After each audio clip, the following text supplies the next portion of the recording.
The Jewel of the Maldives Part 2. Chapter 5, The Shadow Assistant. The next morning came with heat that clung too close. There was no breeze this time. No haze to soften the edges of the day. The sky was painfully clear, sharp, cloudless, almost artificial, and the ocean was like glass, reflecting everything and revealing nothing. Gemma stood at the edge of the dive dock, already sweating in her wetsuit, watching the still water like it might blink first. She'd been on the island 4 days now. Long enough to know the rhythms of the place. Long enough to notice what felt out of place.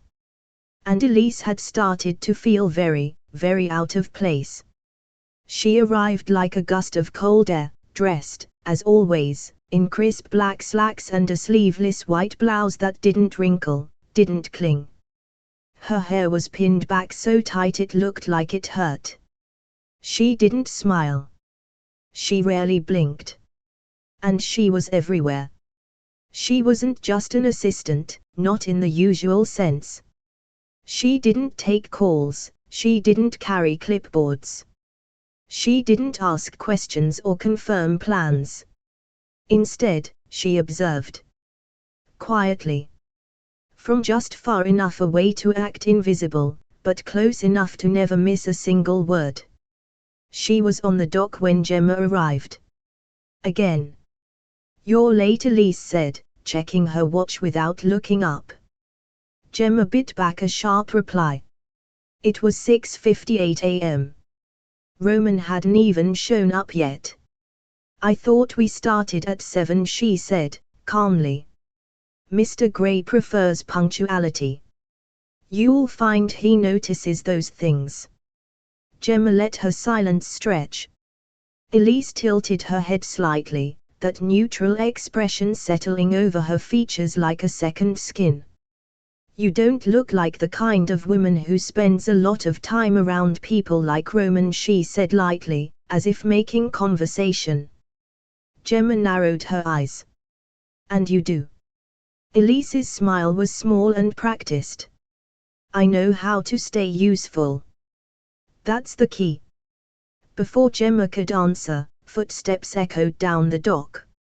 Roman appeared, cutting through the silence in his usual effortless way, black wetsuit unzipped halfway, towel slung over one shoulder, that impossible calm hovering around him like cologne. He didn't acknowledge the tension between them. Didn't seem to notice it. "Elise," he said as he reached the gear bench. "The drone footage from yesterday." She stepped forward and handed him a tablet already open to the right screen. "No anomalies. Still tracking grid C and D. But water visibility dropped this afternoon by 12%. That may have affected Gemma's search pattern." Roman glanced at Gemma, not unkindly, but not warm either. Gemma stiffened. She didn't exactly mention that in her log. Elise added smoothly. "I logged current and swell, the visibility was fine in the morning," Gemma said, voice even. Roman looked between them. Noted. Then he turned, picked up his regulator, and stepped off the dock into the sea like it had invited him personally. The dive itself was uneventful. Beneath the surface, everything always changed. The world above slipped away, voices, power games, old anger, all gone, replaced by the slow drift of marine life and the silence of water. They swept the reef's deeper edge this time. The ring hadn't turned up, but Roman didn't seem particularly surprised. He moved like a man performing a ritual, not a search. Every pass of the grid felt rehearsed. Gemma was starting to wonder if that was the point. Was he even trying to find it? When they surfaced, Roman said nothing. He drifted toward the ladder, dripping and expressionless, then climbed out without a backward glance. Gemma stayed in the water a moment longer. Just long enough to catch Elise's eyes watching from the dock. Later that day, Gemma found herself in the staff kitchen, the unofficial one, tucked behind the resort's spa, where workers came and went in flip-flops, laughing and arguing in dive. She liked it there. It was real. She poured herself some lukewarm coffee and sat at the back table, trying to sketch out the next dive plan. But even in that quiet corner, she felt it, that sudden, deliberate shift in the air. Elise entered without ceremony. She wasn't supposed to be there. Not in the staff zone. She didn't belong to the rhythms of this place. And yet, there she was, gliding past the rows of pan-fried rice and curry pots like she owned the kitchen. She didn't speak to anyone. Just spotted Gemma, walked over, and placed a folded piece of paper on the table. Mr. Gray's adjusted your contract, she said simply. Clause 12. Gemma opened it, brow furrowing. A single line was highlighted in soft gray. All dive footage recorded on Gray Holdings equipment is the property of Gray Holdings and must not be reviewed without prior approval. Gemma looked up. I haven't touched the drone footage. I didn't say you had, Elise said with that same frostbitten smile. This is just a reminder. A warning, Gemma corrected, eyes hardening. Elise's face didn't flicker. A courtesy. She turned and walked away, as if the conversation had never happened. Gemma stared at the piece of paper for a long time before crumpling it in her fist. That night, the island was too quiet. Even the sea seemed muted, waves breaking softly like they were eavesdropping. Gemma sat alone on her bungalow porch, the soft buzz of insects in the air, watching the stars blink into view. Her dive notebook lay open beside her, but she hadn't written a word. Elise was watching her. That much was clear now. And it wasn't jealousy. It wasn't even suspicion. It was something colder. Possession. Control. Elise wasn't protecting Roman's schedule or his money, she was guarding something else. And Gemma was starting to feel like she'd walked into a puzzle with pieces that didn't want to be found. She thought about something one of the techs had said the day before. It always disappears. Not just the ring. People. Truth. Maybe even Roman himself. What was Elise really protecting? And how far would she go to keep Gemma from figuring it out? Chapter 6, The Hidden Lagoon. They left earlier than usual. Roman hadn't explained why, just sent a single text through the resort's internal system. Be ready. 5:15. Bring a second tank. No signature. He didn't need one. The sky was still dark when Gemma arrived at the dock. The sea was a smooth, dark mirror, and the moon hung low, smeared behind thin clouds. The air smelled briny, heavier than usual. The kind of morning that felt like a secret. Roman was waiting, as always, gear laid out in perfect rows. He barely looked at her. But this time, his mood was different. Not tense. Not cold. Just quiet. He handed her a second tank without a word, then secured his own. She wanted to ask where they were going. Why they needed extra air. But she didn't. He didn't offer a plan, only gave a small nod and slipped into the water. She followed. They swam side by side in open water for 15 minutes, silent, steady, moving east past the usual reef zone. Gemma had never explored this far out. The coral thinned into wide stretches of sand and sea grass. The ocean deepened, darkened. The usual tourist dive spots, all behind them now. Still no communication. Just silence, breath, and slow, measured kicks. And then, without warning, Roman pointed downward. A narrow break appeared in the reef wall below them, like a cleft in the earth. Hidden. Unmarked. He motioned, "Follow me." Then he dropped into the opening. Gemma hesitated only a second before diving after him. They descended through a jagged corridor of coral, walls pressing in on both sides, light filtering down in narrow blades. It wasn't dangerous, exactly, but it wasn't friendly either. She hovered her hands close to her body to avoid the outcroppings. Then, suddenly, the space opened. The reef fell away beneath them, revealing a vast underwater lagoon, a wide, bowl-shaped basin surrounded by coral cliffs, the sand bottom smooth and untouched. Shafts of early sunlight pierced the water from above, catching on silver fish and lazy trails of sediment. It was breathtaking. Still. Silent. Sacred. Like the sea had opened a hidden room just for them. Roman hovered near the bottom, slow and steady, his eyes scanning the expanse. But he wasn't looking for the ring. Not here. Gemma let herself drift beside him, adjusting her buoyancy, and slowly turned in place, taking it in. No currents. No tourists. No anchor scars.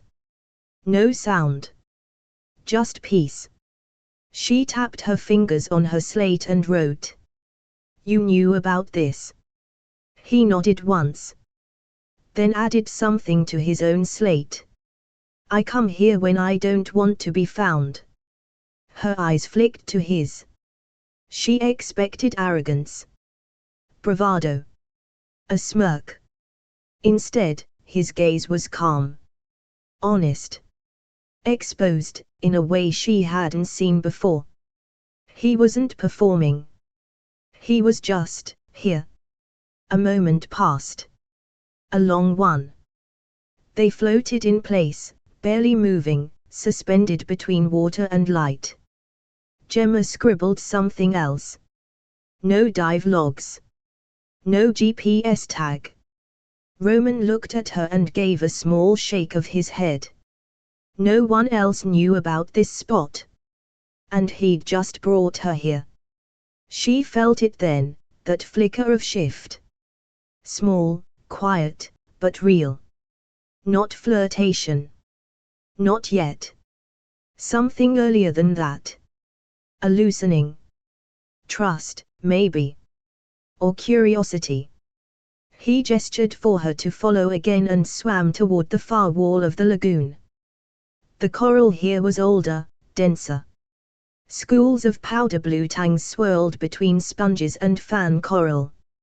A sea turtle rested in the shadow of a shelf, unbothered by their presence.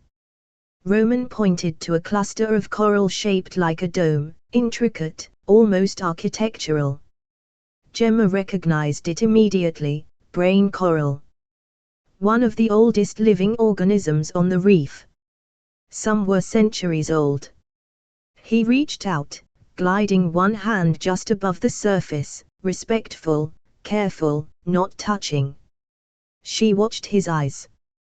They weren't studying it like a tourist. He wasn't admiring it. He was remembering it. This place meant something to him. She wrote again. You dive alone. He read it, then paused. His body stilled. Then slowly, he nodded. Yes. Always. Until now. They stayed down longer than usual. Long enough to burn through the first tank and switch to the second. Long enough to forget the surface. Eventually, Roman signaled to ascend. They made their way back through the corridor, kicking slowly, careful not to stir the silt. Gemma followed closely behind, still quiet, still watching him, not just how he moved, but how he held space. Up at the surface, the light had turned gold. The island was still barely visible on the horizon, just a soft green line against the morning haze. Roman pulled off his mask and shook water from his hair, blinking up at the sky. He didn't speak for a long moment. Gemma stayed floating beside him, buoyed by salt and silence. Finally, he said, almost absently, I used to come here with my brother. She looked at him, startled by how normal the sentence sounded. Human. Roman didn't look back at her. He was the one who found it. Years ago. He was louder than me. Laughed more. I hated that he always swam faster. A pause. He died 2 years ago. Boat accident in the Adriatic. Not diving. Just life. Gemma opened her mouth, then closed it again. Anything she said would feel too sharp for a moment this soft. Roman didn't wait for a reply. I only tell people what they need to know, he said. But sometimes, people need to know something different. Then, as if the moment had never happened, he turned and began swimming toward the island. Gemma floated for a while, watching him go. The ring wasn't mentioned once during the entire dive. Not even once. Which, now, didn't surprise her. Because down there, in that quiet place, she realized something unsettling, something she hadn't been ready to admit yet. Maybe the ring wasn't what she was really supposed to find. Chapter 7, The Dinner. Gemma had barely showered when the message came. A small white envelope slipped under her door. The handwriting was sharp, masculine, deliberate. Dinner 8 p.m. Pavilion. Ah. That was it. No explanation. No mention of the ring. No please. No signature needed, not from him. She stared at it for a moment, still in a towel, dripping onto the polished teak floor. Dinner. Why? They'd barely spoken on land. Not more than a sentence at a time. And now he wanted to talk, off the clock. She glanced at the small analog dive watch she always wore, then at the mess of her gear drying on the porch railing. Half of her wanted to pretend she hadn't seen the note.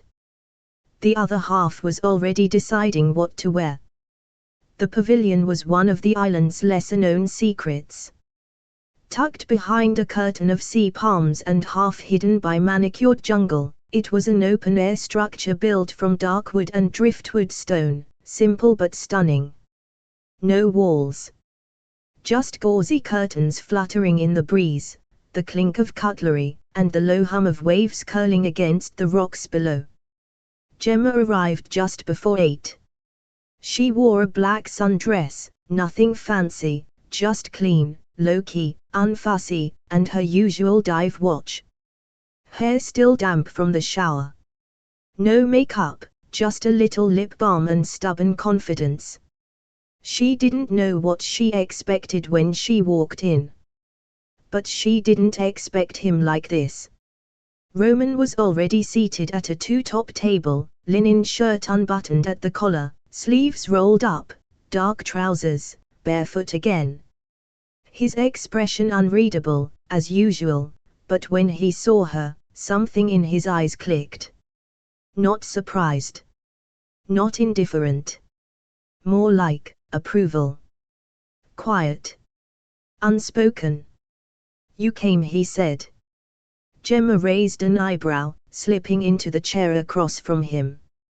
Didn't realize it was optional. A ghost of a smirk touched his lips. Everything's optional, Gemma. A waiter appeared, local, young, silent, and poured water into tall glasses, then vanished. No menus. Just 2 place settings and a bottle of wine already breathing. Gemma leaned back. So. Am I here because I'm doing terribly or because I'm doing well? Roman didn't answer immediately. He reached for the wine instead, poured a glass for her first. Then one for himself. You're doing better than the last one, he said, voice neutral. She tilted her head. The last what? He held her gaze. Instructor. Gemma smiled tightly. Well, I haven't vanished. Yet. His eyes didn't move from hers. No. You haven't. The first course arrived, seared scallops with coconut foam and pickled mango, delicate, plated with surgical precision. Gemma picked at it, more curious about the tone of the night than the food. Roman didn't eat right away. Instead, he sipped his wine and looked out over the dark water. This island used to be private, he said after a pause. Before the resort. Before the investors. Let me guess, Gemma said. You bought it. Cleaned it up. Built it better. Not better, he said quietly. Lonelier. She looked at him, genuinely surprised. You don't seem like the lonely type. Roman's smile this time was smaller. Sadder. That's the thing about money, Gemma. It doesn't make people want to be near you. It just makes it harder to tell who's pretending. She paused. The scallop in her fork suddenly felt very heavy. He didn't say it dramatically. There was no bitterness in his voice. It was just a fact. Like a weather report. So she said slowly, you hire strangers to dive with you and make them stay until they pass the test. He looked at her then. Really looked. But before he could answer, something shifted behind her. Gemma turned slightly, just enough to catch a glimpse of movement in her peripheral vision. Elise. Watching. Far enough away to pretend she was just passing by. Close enough to make sure she was seen. She didn't interrupt. She didn't say a word. She simply walked along the edge of the pavilion, tablet in hand, pretending to scroll through something. But her eyes locked on Roman. On Gemma. On the space between them. And then, with a flick of her gaze, she was gone. Gemma turned back to find Roman watching her reaction carefully. Does she always follow you? She asked, half joking. She likes to be informed, Roman said. It's how she protects her job. Gemma laughed once under her breath. And you? What about me? Do you like to be followed? Roman didn't answer immediately. He toyed with the stem of his wine glass. Then he leaned forward slightly, voice lower, more deliberate. I like to be understood. That stopped her. Cold. Because it didn't sound like a flirtation. It sounded like a confession. And in that moment, with the candles flickering and the sea whispering behind them, she realized something. He wasn't trying to impress her. He was trying to reveal something. Carefully. Slowly. One dinner at a time. They lingered long after the plates were cleared. The moon climbed high, painting the waves with silver. Roman spoke sparingly, but when he did, he asked unexpected things. What was the first fish you ever saw underwater? What scared you more, the depth or the silence? What would you do if you weren't here? And Gemma, despite herself, answered honestly. About the childhood dive in Belize that hooked her for life. About the clients she'd nearly drowned saving. About the fact that she sometimes liked being under better than being above. They didn't touch. They didn't flirt. But the space between them changed. Thicker now. Warmer. Charged. When the waiter finally reappeared, hovering awkwardly near the edge of the pavilion, Roman glanced at his watch, the first time all night. Didn't realize it was this late, he said. Gemma stood, brushing non-existent crumbs from her dress. Time slips when you're being interrogated. His eyes crinkled slightly. Wasn't interrogation. It was reconnaissance. She smiled. For what? He didn't answer. Just nodded once, polite, gentlemanly, and turned away to walk toward the path. No offer to walk her back. No overstep. Just distance. Control. But for the first time, Gemma noticed something else in his silence. Restraint. Back in her bungalow, she lay awake for hours.